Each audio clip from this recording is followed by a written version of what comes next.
They settled down on a bench, snacks in hand. Hei-in took a sip from her drink, while Jinwoo asked if she was enjoying herself. She nodded and said she was, but something in her voice wasn't convincing enough. Jinwoo leaned back slightly, noting aloud that the rides weren't exactly thrilling. Hei-in hesitated before admitting that he was right. He smirked and asked if she wanted to try something more fun. She blinked, not quite sure what he meant, until the world dropped away beneath them and the sky opened up. Kaizel soared high above the clouds, wings slicing through the wind with effortless grace. Hei-in's hair whipped around her face as she held on, overwhelmed by the sheer exhilaration. The height, the speed, it was everything the rides hadn't been. The wind softened, turning warm and golden as the sun dipped toward the horizon. The sky stretched endlessly, painted in orange and amber. Hei-in turned to Jinwoo, asking quietly why he would go to an amusement park when he could simply do this. His voice was gentler now, as he said the park had been built over the gate where his father disappeared. He had always wanted to visit the place, just once. Hei-in didn't respond with words.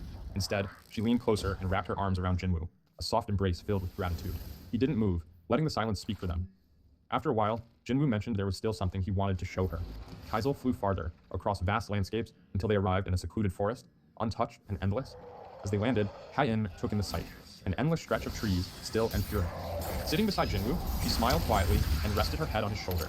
The two of them lay quietly intertwined, bathed in the soft glow of starlight as the serene stillness of the night enveloped them. When morning came, sunlight spilled across the forest, glinting off a waterfall nearby. Hei-in knelt down to drink from the cool stream while Jinwoo stepped out from between trees, wearing his overcoat. He told her there was a hotel not far from here, and that they should head there, grab a meal, and clean up. She agreed immediately. A moment later, Kaizel soared into the sky once again, carrying them both toward the horizon. Outside the Korean Hunter Association, the atmosphere buzzed with unease. A middle-aged hunter stepped out of the headquarters. He had just been promoted to B rank, a milestone that filled him with quiet pride. As he strolled down the street, lost in thoughts of celebration, a figure brushed past him, hard enough to jolt him out of his reverie. He spun around, irritation flashing across his face, ready to bark at whoever had bumped him, but the words caught in his throat. Looming before him was a massive figure cloaked in a wild, monstrous aura. The man's breath caught in his throat as his eyes met those of the beast monarch, though he didn't yet realize who or what he was facing. A stunned crowd began to form, whispers crackling through the tension like sparks. But the hunter, still emboldened by his recent achievement, refused to back down. His voice rose with forced confidence, demanding that the beast watch where he was going, demanding an apology for the shove. Reagan didn't respond with words. His jaw stretched open wide, revealing rows of jagged shark-like teeth, and his glowing red eyes locked onto the hunter. A bit later, the air was filled with the sickening crunch of bone and the squelch of tearing flesh.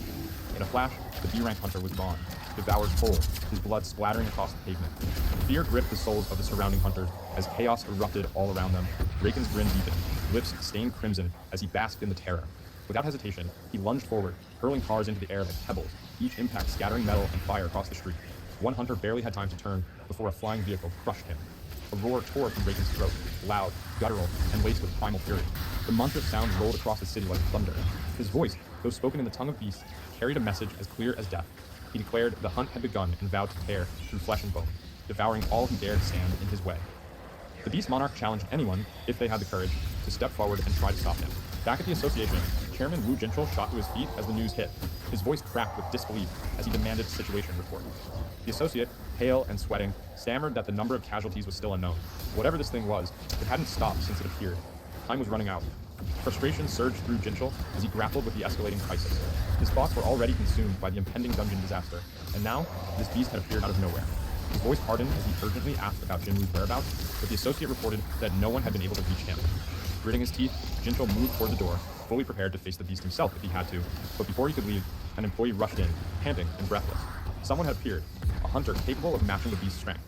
Jinchul's heart skipped a beat as he asked if Jinwoo had arrived, but the employee shook his head and clarified. It wasn't Jinwoo, but a world-class hunter who just happened to be nearby. Outside, Leonard Nierman stood face to face with the nightmare that had descended on Seoul. Germany's strongest hunter could feel the ground trembling with each step Raken took.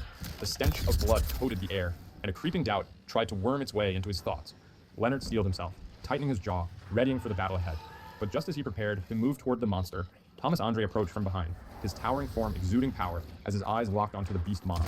He told Leonard plainly to step back. This wasn't his fight, and if he didn't move, he'd just get in the way. Meanwhile, far from the chaos of Seoul, the morning sun warmed a peaceful countryside. Inside a quiet restaurant, the soft clatter of plates and the scent of fresh breakfast filled the air. Jinwoo sat calmly at a corner table until his phone began to vibrate relentlessly. He answered with a brief greeting, only to hear Chairman Jinchul's voice on the other end, strained and panicked as he explained that a monster had appeared out of nowhere and was tearing through the city with terrifying force. Jinwoo's expression darkened as he asked how that could be possible, reminding him that the dungeon break wasn't due for days, but Jinchul confirmed the truth. This creature hadn't come from the gate. It was a lone monster, and it had already wiped out an entire guild. This wasn't something they were prepared for. Jinwoo's mind raced. He had stationed shadow soldiers across Seoul to report anything suspicious, and yet there had been no warning. He reached out through the link, but felt only silence. The connection was faint, the voices of his shadows distant and muted, like whispers through a wall. Even the summoning coordinates for shadow exchange had vanished. Something was blocking them, something powerful and deliberate. Jinwoo's thoughts darkened as he asked the one question that could confirm his fear. Did the monster have a shadow? There was a short pause on the line before Jinchul confirmed that it didn't. The creature had cloaked itself completely, even from Jinwoo's reach. Back in Seoul, Leonard watched as Thomas Andre strode confidently toward the beast. Nearby hunters stood in awe as the Goliath stepped onto the battlefield, squaring up against Raken. Sensing the urgency, Thomas ordered them to start evacuating civilians, then turned his full focus to the enemy before him. The monarch's twisted grin widened as he recognized the threat in front of him, and without hesitation, he lunged. His massive claws slashed forward with terrifying speed, raking across Thomas's chest, but the blow barely slowed him down. Thomas's muscles coiled as he retaliated with a bone-crushing punch that sent Raken's head whipping to the side. Dust exploded from the cracked ground as Thomas pressed in, another devastating blow following without pause, yet Raken's expression didn't waver. If anything, the beast seemed thrilled. Without wasting another second, Thomas grabbed the monarch by the head and slammed him into the street, the impact shaking nearby buildings and sending rubble flying. As the clash between the two titans raged, Choi Jong-in arrived at the scene, stepping out of his vehicle with urgency etched across his face. His eyes scanned the chaos before him as he asked for a status update on the evacuation. Subordinates quickly approached and reported that the process was still ongoing.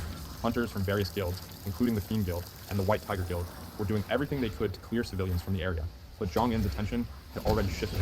He could feel it, an oppressive pressure in the air that twisted his gut. The sheer presence of the magic beast ahead was unlike anything he had felt before. Not even the Jeju Island raid carried this kind of overwhelming dread. Something about it was wrong. Watching from afar, he narrowed his eyes at the distant battle tearing through the city and wondered what kind of monster Thomas Andre had engaged. In the heart of the destruction, Thomas didn't let up. His full-powered fist crashed against the beast monarch's jaw, sending the creature hurtling backward, carving a deep scar through the asphalt before slamming into a building. The concrete structure cracked under the force, yet even that wasn't enough to bring the monster down. Without even a second to breathe, Raken emerged from the dust with terrifying speed. His monstrous form blitzed forward, and in an instant, his skull rammed into Thomas's torso with brutal momentum. But the Goliath didn't budge. Bracing himself, Thomas dug his foot into the ground, absorbing the impact like a stone wall, then wrapped his arms around Raken's waist. With a roar of exertion, he hurled the beast into the air and slammed him down in a crushing suplex. The impact of the attack shattered the earth around them, yet even that wasn't enough to end it. Raken retaliated in a blur, delivering a powerful kick that slammed into Thomas's jaw with monstrous force. The blow launched Thomas into the air like a missile as debris trailed violently in his wake. Landing lightly, Raken stood tall and grinning, blood matting the fur on his jaw as he basked in the fleeting edge he'd gained. But Thomas wasn't fazed. He landed on his feet a moment later, staring down the beast monarch, and with a determined look, activated his reinforcement skill. The White Tiger Guild arrived at the subjugation site, led by Beck Lunho. As they prepared to join the containment efforts, something massive crashed into the ground nearby, sending a shockwave rippling through the street. Beck staggered slightly, his gaze locking on the cloud of dust, and from it, the monstrous form of Raken emerged, radiating a menacing energy so thick it felt like a storm pressing down on his chest. Beck's breath caught. That kind of mana. It was suffocating, far beyond anything he had ever encountered. His eyes darted across the battlefield until they landed on another colossal figure, Thomas Andre, cloaked in his full armor, standing tall and unyielding. The scale of the clash unfolding before him left Beck speechless. He had seen powerful beings before, but this was something else entirely. Thomas caught sight of Beck's team and barked out a warning, motioning for them to take cover. The battle ahead wasn't something they could interfere with. Raken's bloodlust kicked in the air, his jaws stretched open, hunger burning in his crimson eyes as he prepared to charge again. Beck instinctively began to shift into his beast form, sensing the gravity of the threat. But before he could fully transform, Raken was suddenly in front of him. Beck froze. His body refused to move, instincts screaming at him to stay still, to hide, to survive. The beast in him knew better than to challenge the apex predator standing inches away. His knees trembled, his transformation reversed on its own as he reverted to human form, unable to meet Raken's eyes. But Raken didn't care. He merely passed by, uninterested, fixated on his true prey. Then the ground itself seemed to rebel as Raken extended his claws, lifting debris and vehicles into the air as if gravity had abandoned the area. With a casual flick, he sent the wreckage hurtling toward Thomas like missiles, but Thomas didn't flinch. He batted each projectile aside effortlessly, advancing step by step toward the beast monarch. Then Thomas raised his hand, and the battlefield warped around him.